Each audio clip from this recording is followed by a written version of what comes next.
बिस्मिल्लाहिर्रहमानिर्रहीम। आज हम बात करेंगे प्रोएक्टिव एंड रिएक्टिव अप्रोच के ऊपर। बेसिकली ज़िंदगी के हर लम्हे हर दायरे में आपको मुख्तलिफ डिसीजंस करने होते हैं, मुख्तलिफ फ़ैसले करने होते हैं, मुख्तलिफ चीज़ों को हैंडल करना होता है, मुख्तलिफ चीज़ों को ऊपर आपको ट्रैकिंग करनी होती है, चीज़ों को साथ लेकर चलना होता है। तो आपकी नेचर या आपकी हैबिट्स या आपका जो मिजाज है वो ये बताता है कि आप चीज़ों को कैसे हैंडल कर रहे होते हैं। अगर आप रिएक्टिव अप्रोच के साथ हैंडल कर रहे हो, उसका रिज़ल्ट, उसके कंसिक्वेंसेस बिल्कुल मुख्तलिफ होंगे, और अगर आप प्रोएक्टिव अप्रोच के साथ चीज़ों को डील कर रहे होंगे तो उसके रिज़ल्ट बिल्कुल मुख्तलिफ होंगे। इसकी मिसाल मैं यूँ दूंगा कि आप में से सारे लोगों ने कोडेक कंपनी को देखा होगा, जो स्टिल फोटोग्राफी के अंदर जिनका एक बड़ा नाम था, और वो जो नेगेटिव फिल्म बनती थी जो कैमरा के अंदर इस्तेमाल होती थी। अब दुनिया स्टिल फोटोग्राफी से डिजिटल फोटोग्राफी की तरफ शिफ्ट हो रही थी, और ज़रूरत इस नंबर की थी कि कोडेक कंपनी उसको लीड करती और उसको प्रोएक्टिव अप्रोच अपनाते हुए चीज़ों को पहले से करना शुरू कर देती। लेकिन उन्होंने ये कहा कि क्योंकि दुनिया की 70% मार्केट जो फोटोग्राफी की मार्केट है वो हमारे पास है, जब तक हम कोई चीज़ लॉन्च नहीं करेंगे वो चीज़ कैसे चल पाएगी। इस सोच ने और उनको जो प्रोएक्टिव अप्रोच ना होने की वजह से वो चीज़ों से पीछे रह गए, और फिर वक्त आया कि कोडेक कंपनी का दुनिया से नाम तक ख़त्म हो गया। इसी फिलासफर ने क्या खूब कहा कि तगैर को है ज़माने में से बात, वाहिद चीज़ जो हमेशा वकूफ़ पज़ीर रहती है वो तब्दीली है, वो चेंज है। अगर आप चेंज के लिए तैयार हैं और चेंज के आने से पहले आप अपने आप को बिल्कुल प्रोएक्टिव रखते हैं, अपने आप को तैयार रखते हैं, तो आप चीज़ों में लीड करते हैं। उसने बड़ी खूबसूरत अल्फाज में ये कहा कि अगर आप चेंज के आने से पहले अपने आप को चेंज कर लेते हैं, अपने आप को प्रिपेयर कर लेते हैं, अपने को तैयार कर लेते हैं, तो आप सोसाइटी को लीड करते हैं। और अगर आप चेंज के आने के बाद अपने आप को चेंज करते हैं और अपने आप को अपडेट करने की कोशिश करते हैं, आप उसके फुट स्टेप को फॉलो करते हैं, आप उसके पीछे चलते हैं, तो आप सर्वाइव करते हैं।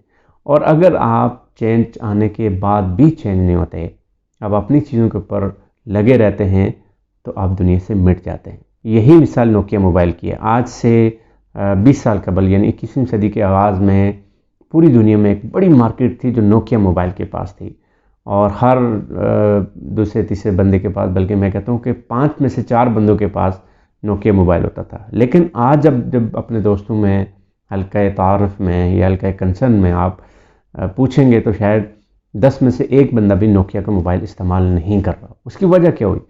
वजह ये हुई कि नोकिया मोबाइल, क्योंकि वो डिजिट्स का फ़ोन था और दुनिया टच स्क्रीन के ऊपर जा रही थी, दुनिया एंड्रॉयड के ऊपर जा रही थी, तो नोकिया ने अपने आप को उसके लिए वेल प्रिपेयर न किया और थोड़ी देर कर दी चीज़ों को डेवलप करने में। लेकिन तब तक एंड्रॉयड की बेशुमार कंपनियां, सैमसंग और आईफोन और बहुत सारी कंपनियां आ गई, और फिर नोकिया मार्केट से आउट होता चला गया। ये है बेसिकली वो रिएक्टिव एंड प्रोएक्टिव अप्रोच। अगर आप चीज़ों को प्रोएक्टिवली देखते हैं, चीज़ों को इसको सिंपल वर्ड के अंदर कहते हैं कि आप किसी चीज़ की हैपनिंग से पहले, कि जब वो चीज़ हैपन हो जाए, वो कोई इशू बन जाए, आप उसको हैंडल करने की कोशिश करते हैं। इसको आप यूँ समझें कि आप फ्यूचर की प्लानिंग इस तरतीब से करते हैं कि आने वाले अदवार में भी जो चीज़ें वकूफ़ पज़ीर हो सकती हैं, जो या जिनके ऊपर एक्सपेक्ट किया जा सकता है कि ये कुछ होने जा रहा है, तो आप उसको तैयार करते हैं, आप उसके लिए अपने आप को डेवलप करते हैं, और उसके लिए आप अपने आप को प्रिपेयर करते हैं और उस सिचुएशन को हैंडल करने की कोशिश करते हैं। लेकिन अगर आपका ये मिजाज नहीं है, आप चीज़ों के वकूफ़ पज़ीर होने के बाद आप अपने आप को चेंज करते हैं, तो फिर सर्वाइव तो शायद आप कर जाएंगे, लेकिन लीड करने वाली कहानी ख़त्म हो जाएगी। दूसरे रिएक्टिव एंड प्रोएक्टिव अप्रोच का फ़र्क ये है कि आप चीज़ों को जब आप प्रोएक्टिवली देख रहे होते हैं, तो आप चीज़ को वेल थॉट और वेल मैनेज अंदाज में चीज़ों को हैंडल करते हैं, उसको टैकल करते हैं। लेकिन रिएक्टिव अप्रोच में क्या होता है कि अमूम में रिएक्शन करता ही बंदा बहुत इमीडिएट है, बहुत फास्ट रिएक्शन होता है, और उसके नतीजे में चीज़ों की जो वो डेप्थ होनी चाहिए या चीज़ों के बारे में जो वेल थॉट होना चाहिए वो नहीं होता। नतीजा क्या होता है? नतीजतन आप उतने वेल इक्विप्डली चीज़ों को हैंडल नहीं कर रहे होते कि जितना आप प्रोएक्टिव अप्रोच कर रहे होते हैं। तो वैसे तो सोसाइटी में 3 तरह के आपको लोग मिलते हैं। एक होते हैं इनएक्टिव, एक होते हैं रिएक्टिव, और तीसरे होते हैं प्रोएक्टिव। और जितना आप ये यूँ समझें कि हाईएस्ट डिग्री है प्रोएक्टिव। जितना आप प्रोएक्टिव होंगे इतना आप प्रोडक्टिव होंगे। जितना आप नीचे आएंगे, जैसे आप इनएक्टिव की साइड पे आएंगे, तो आप इतना लेस प्रोडक्टिव होंगे। और वैसे भी हमारे यहाँ तो ज़्यादा इनएक्टिव लोगों की बड़ी तादाद है, कि जिसको इकबाल ने खूबसूरत अल्फाज में कहा कि हाथ पे हाथ धरे मुंतज़र फ़रदा हो, कि हम तो ये देखते हैं कि आज खा लिए कल देखा जाएगा, कल हो गया परसों देखा जाएगा। और अमूम में जैसे किसी को कहा जाता है ना कि कल रोज़ क़यामत का आपको हिसाब देना है, अपने आप को तैयार करो, तो वो ये कहता है जी कि ये जहान मिठा अगला जान किस डिठा। बेसिकली ये है वो प्रोएक्टिव अप्रोच ना होने का जो एक है कि आने वाले वक्तों के लिए आप अपने आप को तैयार नहीं करते। आप नबी अलैहिस्सलाम की सीरत को पढ़ें तो उन्होंने वक्त से पहले चीज़ों को प्लान किया, आने वाले अदवार के लिए प्लान किया, और उसके नीचे में आप देखते हैं 23 साल जदोजहद के नीचे में पूरी दुनिया में इस्लाम गालिब आ जाता है। और फिर अल्लाह रब्बुल इज़्ज़त भी कहता है कि वल्तन तो नफ्सुम्मा कदम मत लिगा, तुम में से हर शख्स ये देखे कि उसने कल के लिए क्या सामान किया है। ये जो लफ्ज़ कल के लिए इस्तेमाल हुआ है, हालांकि ये भी कहा जा सकता है कि कल रोज़े क़यामत के लिए क्या किया है, या अगले जहान के लिए क्या किया है, या आखिरत के लिए किया है, नहीं, लिगत का इस्तेमाल इसलिए हुआ कि हर आने वाला कल। और फिर नबी अलैहिस्सलाम ने बड़ी खूबसूरत अल्फाज में इसको तबाह हो गया शख्स जिसका आज उसके गुज़श्ता कल से बेहतर नहीं है। तो ये प्लान करना, आज को कल से बेहतर करना और आने वाले अदवार को बेहतर अंदाज में प्लान करने का नाम प्रोएक्टिव अप्रोच है। लेकिन हमारे यहाँ प्रोएक्टिव अप्रोच के ऊपर कोई बहुत ज़्यादा ना तो काम होता है, ना कोशिश होती है, और ना ही हमारा ये फोकस होता है कि हमें प्रोएक्टिवली चीज़ों को लेकर चलना चाहिए, ना कि रिएक्टिव। इसी तरीके से आप रिश्तों के अंदर देखें ना, हमारे यहाँ रिश्तों में बगाड़ ये होता है कि हम चीज़ों को प्रोएक्टिवली हैंडल नहीं करते, हम चीज़ों को रिएक्टिवली हैंडल करते हैं। मसलन कहीं आपके कोई झगड़ा हो गया है ज़मीन के ऊपर, तो ज़मीन के ऊपर झगड़े आपको नज़र आ रहा है कि अगर हम इसकी प्रॉपर तकसीम नहीं करेंगे या प्रॉपर इसको हम टाइमली चीज़ों को बैठ के सेटल नहीं करेंगे तो किसी वक्त भी ये एक ऐसा बम है जो किसी वक्त भी फट सकता है। तो आप चीज़ों को फॉर द टाइम बीइंग आप पहले चीज़ों को प्लान कर लेते हैं, आप उनको ज़मीन की तकसीम कर देते हैं चीज़ें, तो भाइयों में झगड़े नहीं होंगे।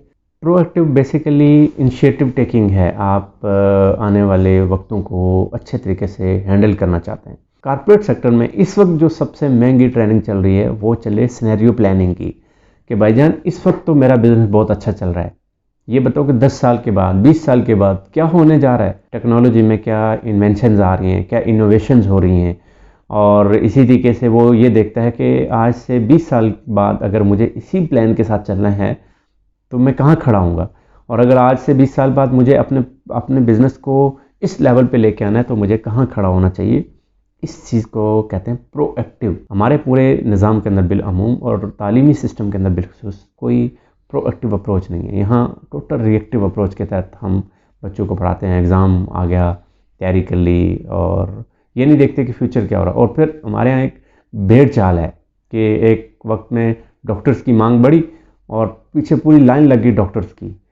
इंजीनियर की किसी दौर में मांग पड़ी तो इंजीनियर्स की लाइन लगा दी, और किसी दौर में बिज़नेस के ऊपर या बीकॉम एमकॉम का एक बूम आया तो सारे पीछे कई साल उस पर लग गए।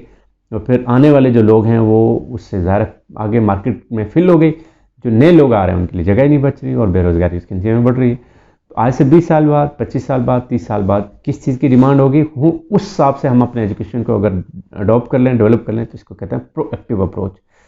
तो बेसिकली प्रोएक्टिव अप्रोच के साथ आप दुनिया को लीड कर सकते हैं, रिएक्टिव अप्रोच के साथ आप सर्वाइव कर सकते हैं, और इन एक्टिव अप्रोच के साथ आप दुनिया से मिट सकते हैं। बहुत शुक्रिया, मिलेंगे एक और वीडियो के साथ, तब तक इजाज़त दीजिए। बहुत शुक्रिया, अल्लाह हाफिज़।